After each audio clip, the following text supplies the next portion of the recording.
मित्रांनो, मुख्यमंत्री माझी लाडकी बहीण योजनेचे 3,000 रुपये जे पडलेले आहेत मित्रांनो, ते सर्वांना पडले, पण मला का पडले नाहीत असा भरपूर जणांचा प्रश्न आहे. आपल्या व्हिडिओला भरपूर जणांनी कमेंट केलेला आहे, त्यांच्या अकाउंटमध्ये अजूनपर्यंत पैसे हे पडलेले नाहीये. ते पैसे का पडले नाहीत याच्यावरतीच आपण हा व्हिडिओ बनवणार आहे मित्रांनो. सर्वात पहिलं मित्रांनो, हा व्हिडिओ तुम्ही समजून घ्या, तेव्हाच तुमच्या अकाउंटला पैसे हे पडणार आहेत. तुम्ही जी बँक खातं दिलेलं आहे मित्रांनो लाडकी बहीण योजनेसाठी फॉर्म भरताना, ते बँक खातं तुमच्या आधारशी लिंक आहे का, हे सर्वात पहिलं तुम्हाला पाहावं लागणार आहे. काही केसमध्ये मित्रांनो, काही महिलांचे बँकेमध्ये 2-2, 3-3 अकाउंट असतात.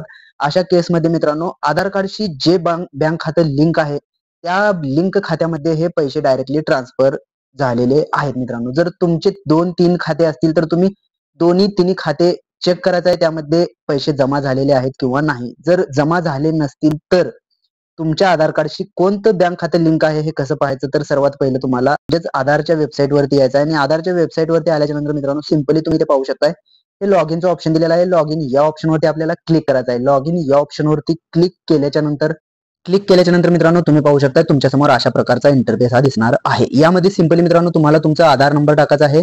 हा जो कॅप्चा आहे या बॉक्समध्ये टाकून simply log in with OTP असं करायचं आहे. तर मी सर्वात पहिलं आधार आणि कॅप्चा फिल लॉग इन करून घेतो आणि लॉग इन या ऑप्शनवरती क्लिक केल्याच्या नंतर मित्रांनो तुम्ही पाहू शकता तुमच्यासमोर अशा प्रकारचा इंटरफेस दिसेल. यामध्ये मित्रांनो आधारच्या भरपूर सर्व्हिसेस आहेत. यापैकी आपल्याला तुम्ही इथे पाहू शकता बँक सीडिंग स्टेटस, म्हणजे तुमच्या आधारशी कोणतं बँक खाते लिंक आहे हे चेक करण्यासाठी बँक सीडिंग स्टेटस या ऑप्शनवरती क्लिक करायचं आहे.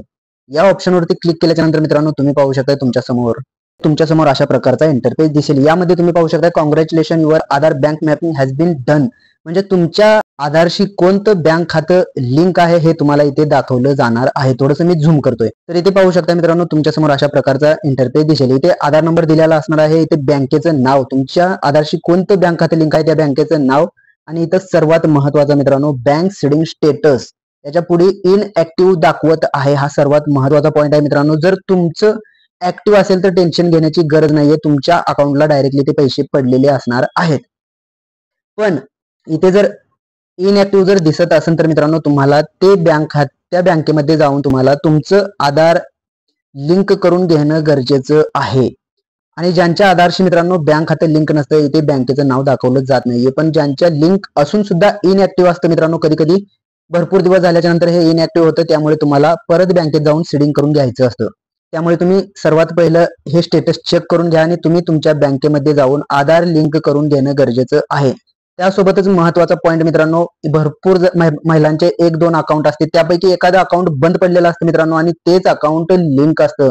त्यामुळे सर्वात पहिलं तुम्ही हे चेक करा आणि तुमचं जे खातं चालू आहे मित्रांनो त्या खात्याला आधार लिंक करून घ्या, म्हणजे तुमच्या बँकेमध्ये सेफली पैसे हे पडणार आहेत. तर मित्रांनो ही एक महत्वाची अशी अपडेट होती जे आपण या व्हिडिओमध्ये पाहिलेली आहे. अशाच प्रकारचे नवनवीन व्हिडिओ आपल्या चॅनलवरती अपलोड केले जातात, त्यामुळे तुम्ही जर का आपल्या चॅनलवरती नवीन असाल तर आपल्या चॅनलला आता सबस्क्राईब करून ठेवा. चला तर मग भेटूयात पुढील व्हिडिओमध्ये. धन्यवाद मित्रांनो.